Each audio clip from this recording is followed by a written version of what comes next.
Hi, this is Samir Islam, and I'm a board-certified gastroenterologist and hepatologist practicing at Southwest Gastroenterology in Lubbock, Texas. Thank you for taking the time to watch this YouTube video on how to deal with your reflux. I'm hoping with this video to give you some tips on how to manage your reflux symptoms and hopefully get you feeling better. So acid reflux is terrible. I mean, it's really annoying to have. You're sitting back with your friends, enjoying a good dinner, then this huge dessert comes out with chocolate and coffee and all this stuff, and you're in the middle of eating it, then all of a sudden you feel these symptoms of like indigestion and reflux, and you're like, this sucks, I hate this. Well, you're not alone. In 2014, one of the top 10 medical searches on Google was how to deal with your reflux. And what I'm hoping to show you with this video are some easy tips to help out with your reflux so you can enjoy that meal and enjoy that time out with your friends.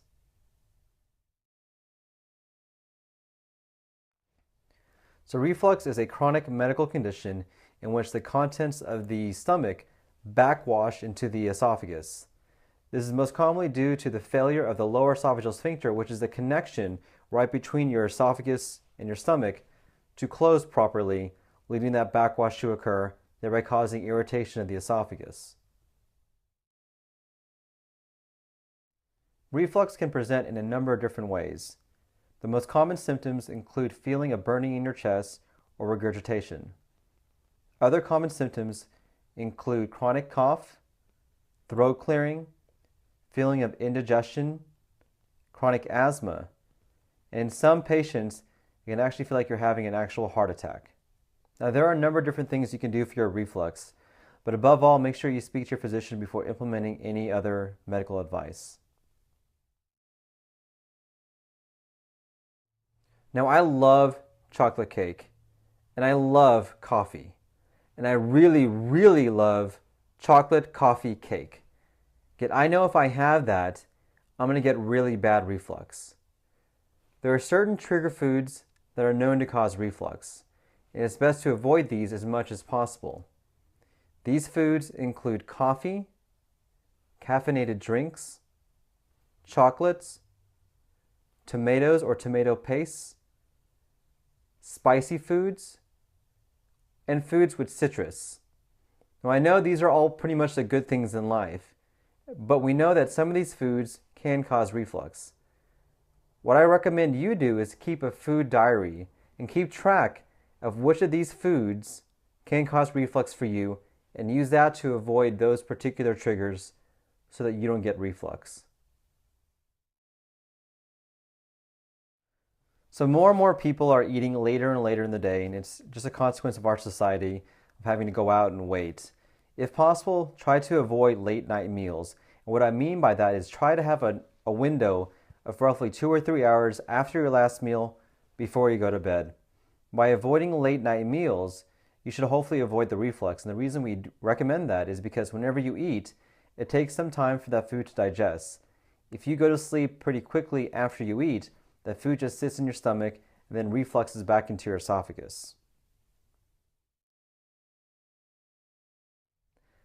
Now, one of my favorite shows growing up was named Married with Children, and one of the main characters on that show was called Al Bundy. Now, one thing Al was known for was that after he ate, he would go on the couch, kind of relax and sit back, turn on the TV, and put his huge hand right in his pants and just sit there and just chill out. Now, if you want to avoid reflux, don't be like Al Bundy.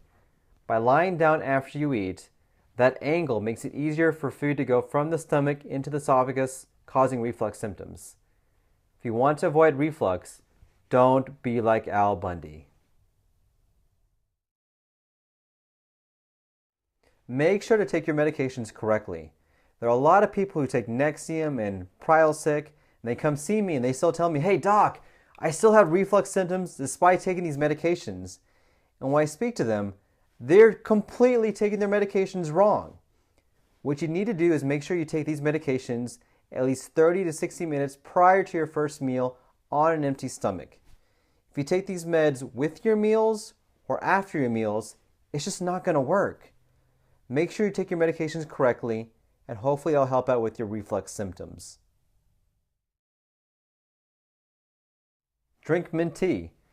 For a lot of my patients who have an upset stomach or have feelings of reflux, drinking some mint tea tends to help calm the stomach down and help out with their reflux symptoms.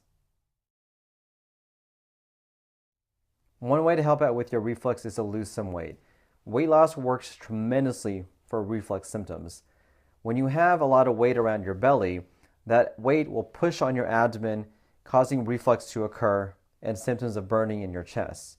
By losing that weight, you're able to decrease that pressure on your abdomen and thereby helping out with symptoms of reflux. Now, stress can make reflux worse. In fact, stress can make a lot of things worse within the GI tract.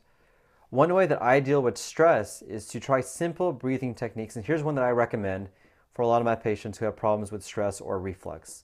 Before each meal, take a deep breath in, counting to 5, hold it for 5 seconds, and then breathe out, counting to 5.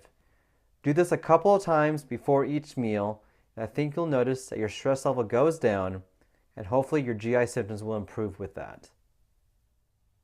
Hey, thank you for watching this video, and hopefully you guys got some good information from it.